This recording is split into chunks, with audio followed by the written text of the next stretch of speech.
Hi friends, ഇത് കഴിഞ്ഞ ഞായറാഴ്ചത്തെ video ആണ്. അത് ഇടാൻ ഇത്രയും താമസിച്ചു പോയി കേട്ടോ. എഡിറ്റ് ചെയ്യാനൊന്നും പറ്റിയില്ല. ഞാൻ വീഡിയോ എടുത്തിട്ടിരുന്നതാണ് കേട്ടോ. അപ്പോൾ ഏട്ടൻ രാവിലെ പത്തനംതിട്ട പോയിട്ടുണ്ടായിരുന്നു അമ്മയ്ക്ക് മരുന്ന് വാങ്ങിക്കാനായിട്ട്, വെരിക്കോസിൻ്റെ മരുന്ന് വാങ്ങിക്കാൻ. അപ്പോൾ ചേച്ചി ഞാൻ വിളിച്ച് ഞങ്ങളെ കൊണ്ടുവരുമെന്ന് പറയണേന്നും പറഞ്ഞു. അപ്പോൾ ചേച്ചി ഒരു 10 മണിയായി വന്നപ്പോൾ പൊടിവാവൻ കയറിയിട്ടുണ്ട് കേട്ടോ. അപ്പോഴേ ഞാൻ ചോദിക്കുന്നു, ഇവളെ എന്തിനാണ് കൊണ്ടുവന്നത്, ഇനി ഞങ്ങളെല്ലാം കൂടെ എങ്ങനെ വരുമെന്ന് പറഞ്ഞു. അങ്ങനെ ഞങ്ങൾ അട്ടിയിട്ട പോലെ എല്ലാവരും കയറിയിരുന്ന് പോവുകയാണ്. അപ്പം നമ്മുടെ കാക്കത്തോപ്പിലെ പള്ളി പെരുന്നാളാണ്. അതാണ് അവിടെ അത്ര ആളും ഇതെല്ലാം. അങ്ങനെ പിന്നെ നമ്മൾ അവിടെ നേരെ മുണ്ടയ്ക്ക് വന്നു.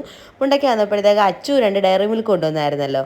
അപ്പം ഞാൻ ഒരു ഡയറി മിൽക്ക് എൻ്റെ പൊടിയാക്കി വെച്ചിട്ടുണ്ടായിരുന്നു. അങ്ങനെ ഞാൻ അവൾ തലേന്ന് വന്നപ്പോൾ കൊടുത്തു, പക്ഷേ അവൾ പിന്നെ മറന്നു വെച്ചിട്ട് പോയിട്ടുണ്ടായിരുന്നു. അങ്ങനെ അന്ന് കൊണ്ടുവന്നതാണ്.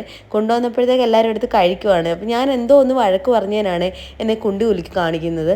അപ്പം ലച്ചു പറയുന്നുണ്ട്, ഇപ്പോൾ ഒരു പേടിയില്ല, അപ്പം വല്ലതും പറഞ്ഞാലും ഇങ്ങനെയാണ് ഇവൾ കാണിക്കുന്നതെന്നൊക്കെ പറഞ്ഞേ.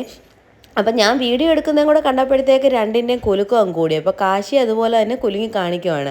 കുരുട്ടിൻ്റെയൊക്കെ ഓരോ ഇത് കണ്ടു. അങ്ങനെ പിന്നെ ഈ സൈക്കിളിൽ നിന്ന് ഇവൾ ഒരു തരത്തിൽ ഇറങ്ങത്തില്ല. ശ്രീമോൻ അത് കയറിയിരിക്കാൻ ബഹളം വെച്ചായിരുന്നു. അങ്ങനെ ഞാൻ പറഞ്ഞു ഐസ്ക്രീം വാങ്ങിച്ച് തരത്തില്ലെന്ന് പറഞ്ഞപ്പോഴത്തേക്ക് അച്ഛനാണെങ്കിൽ എല്ലാവർക്കും ഓരോ ഐസ്ക്രീം എടുത്ത് കൊടുത്തേ. എന്നിട്ടും ഐസ്ക്രീം കഴിക്കുന്നതും ആ സൈക്കിളിൽ ഇരുന്ന് തന്നെയാണ്. സൈക്കിളിൽ നിന്ന് ഇറങ്ങത്തില്ല. ഞാൻ പറഞ്ഞു എങ്കിൽ നിനക്ക് തുറന്നു തരത്തില്ലെന്ന് പറഞ്ഞു. പിന്നെ അച്ഛൻ അത് തുറന്നു കൊടുക്കുകയും ചെയ്തു കേട്ടോ. ഐസ്ക്രീം കഴിച്ച് കഴിഞ്ഞാൽ പിന്നെ പിള്ളേർ ചോറൊന്നും കഴിക്കത്തില്ല. പിന്നെ ഉച്ച സമയമല്ലേ, കുറച്ച് കൊടുത്തു. ശ്രീമോൻ അച്ഛൻ ഇച്ചിരി കോരി കൊടുത്തു. പൊടിവാവിക്ക് ഞാൻ തുറന്നു കൊടുത്തപ്പോഴത്തേക്ക് അതെല്ലാം കുറേ ഇരുന്ന് കഴിക്കുന്നുണ്ടായിരുന്നു. ഐസ്ക്രീം തിന്നുന്നതിന് ആരും ഒക്കെ കോരി കൊടുക്കണ്ട, അവക്കെന്നല്ല ആർക്കും കോരി കൊടുക്കണ്ട, എല്ലാവരും തന്നെ കഴിച്ചോളൂ. അങ്ങനെ നമ്മൾ ഉച്ചക്കത്തേക്കുള്ള ഫുഡൊക്കെ ആയിട്ടുണ്ടായിരുന്നു. അതിൻ്റെ വീഡിയോ ഒന്നും എടുക്കാൻ പറ്റിയില്ല. ഉരുളൻകിഴങ്ങ് മെഴുക്കുവരട്ടി, മീൻ കറി, മീൻ വറുത്തതും, മോര് കറി, അച്ചാറും എല്ലാം ഉണ്ടായിരുന്നു. അപ്പോഴത്തേക്ക് നമ്മൾ കഴിക്കാൻ സമയമായപ്പോഴത്തേക്ക് ഏട്ടനും വന്നിട്ടുണ്ടായിരുന്നു. ഏട്ടനപ്പം വിളിച്ച് ചോദിച്ചു എന്തെങ്കിലും വാങ്ങിച്ചുകൊണ്ട് വരണം. അങ്ങനെ ബിരിയാണി വാങ്ങിച്ചുകൊണ്ട് വന്നു. നമ്മളങ്ങനെ ഫുഡെല്ലാം കഴിച്ചിട്ട് നേരെ വീട്ടിലോട്ടിങ്ങി പോന്നു.